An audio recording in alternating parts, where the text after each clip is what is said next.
This time in Nugget Garage, we get Scott's engine bay freshened up so it doesn't suck.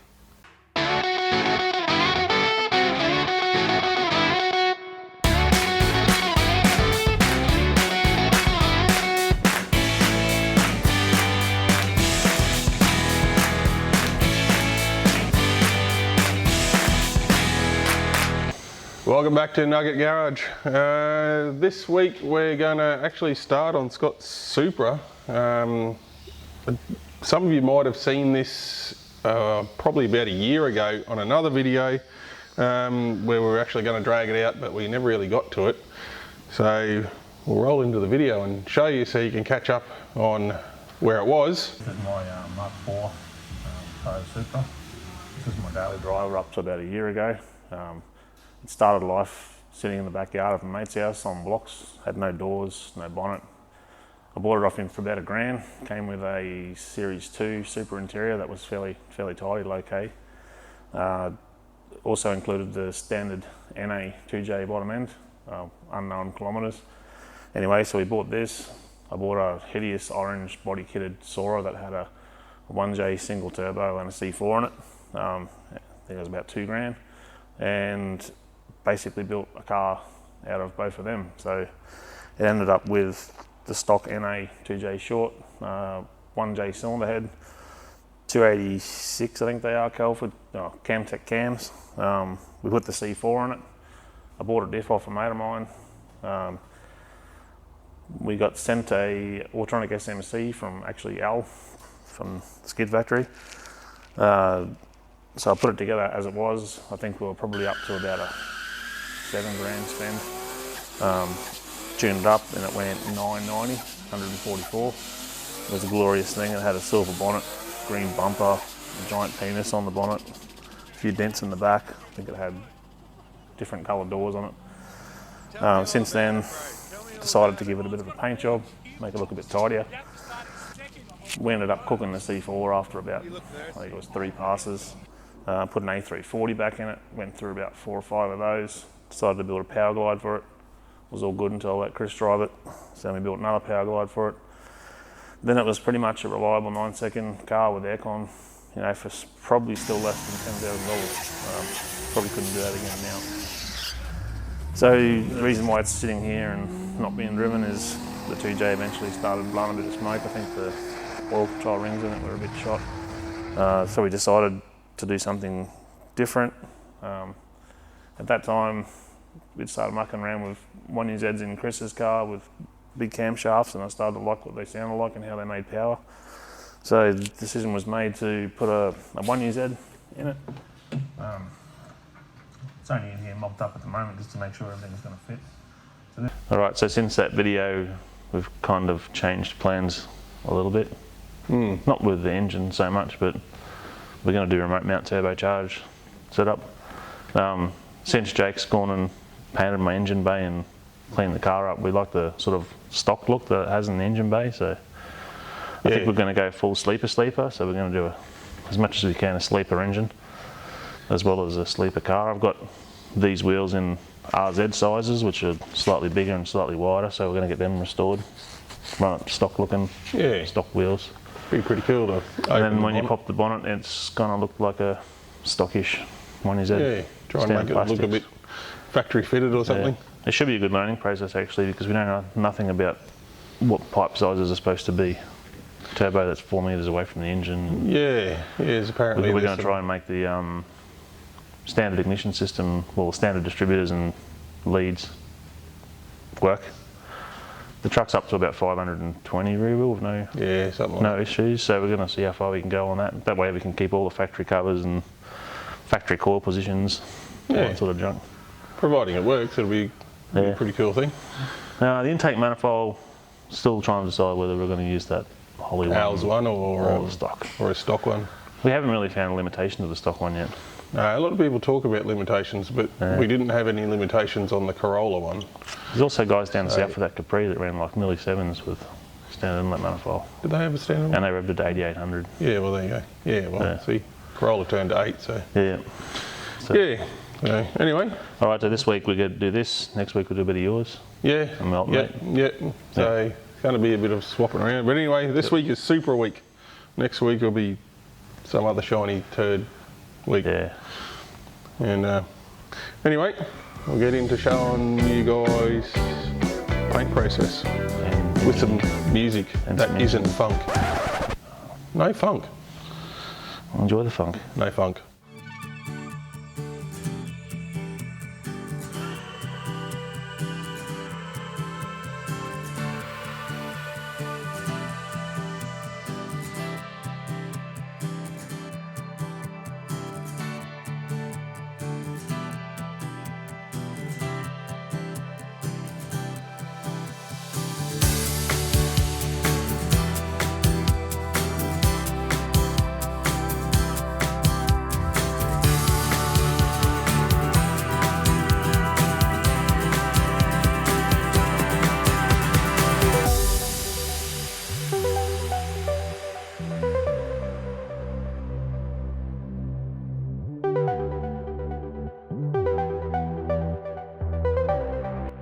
Looks like it's all protected from the coronavirus.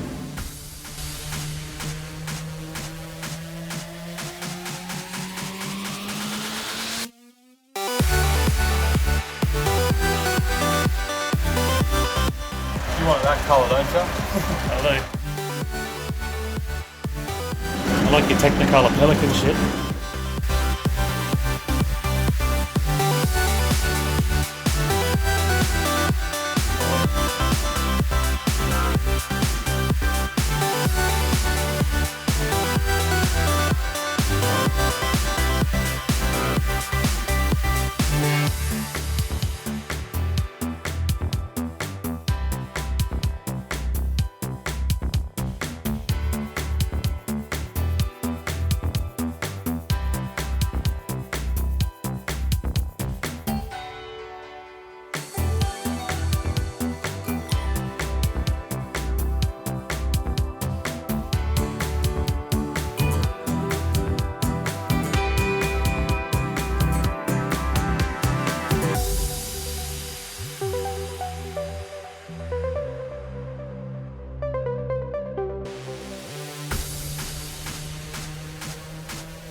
Alright, so that's the end of my week on the Supra.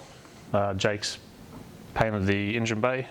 We've pulled everything out and cleaned it and painted all the little trims up, radiator up, intercooler, the condenser for the AC. Put it all back together. I spent most of the week just trying to find plastics and brackets and bolts and stuff for the engine. I filmed it all. We might use a bit of it in the next video. It's a pretty boring process really, and we've done that before. So basically we've got the car now to the stage similar to what Chris's was in. So the box needs to go back in, and then we're pretty much going to be on par car to car with roughly the same amount of work to do on each of them. So next will be on Chris's VL, but we've basically got to wire both cars, do all the fabrication for the exhaust, figure out tail shaft lengths, finish off fuel systems. So that's all going to come up on the next episode. And we'll see you then.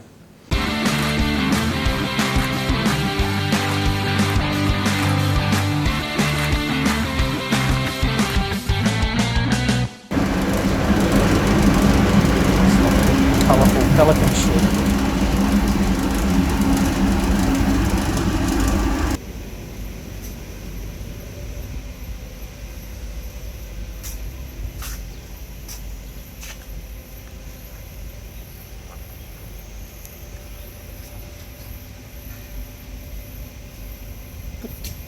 What are you trying to be? Fuck, I'm 1J. You're a 1J. Just 1J in here, mate. A 1 Jake. A 1J. I've heard they're the most powerful of all the J's. I doubt it. Tough times. It's coronavirus time. Beans.